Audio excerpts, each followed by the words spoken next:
són 1.800 persones que són interins en l'Ajuntament de València. Hem estat analitzant els problemes fonamentals.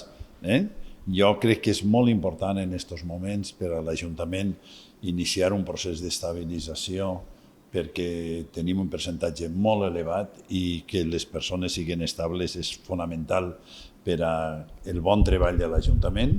Hem estat analitzant els problemes, jo crec que són problemes que ells ens han presentat i que nosaltres anem a analitzar, i jo els he volgut donar totes les garanties de que anem a fer tot el possible d'aconseguir que la immensa, per no dir totes les persones que estan en aquests moments interines puguen estabilitzar-se només amb una limitació, i és la situació legal.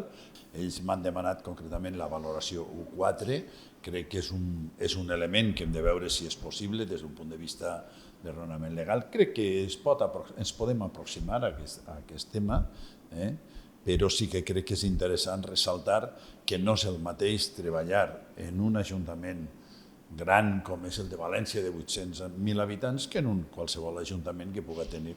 El treball no és el mateix, les condicions de treball són molt diferents i els mecanismes d'avaluació que nosaltres hem estat fent durant els últims anys és algo que no s'ha fet ni en els ajuntaments xicotius ni tampoc en la immensa majoria dels grans. Per tant, és raonable tenir una diferenciació important.